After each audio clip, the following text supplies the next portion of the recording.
Wel, besigheidsman, besigheidsvrou, ons dink aan julle, ons bid vir julle, ons glo dat die Here julle ryklik sal seën en dat julle besighede net sal floreer en dat sal wees soos Psalm 1 sê, soos 'n boom wat geplant is by waterstrome.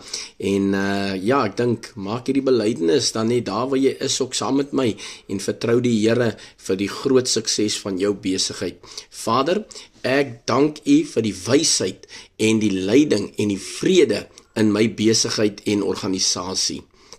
U is die bron van my voorsiening en ek sit my vertroue volkome op U en ek plaas my besigheid in U hande en ek glo deur U sal ek sukses ervaar en sal my besigheid groei tot volwassenheid en sal 'n voorbeeld wees.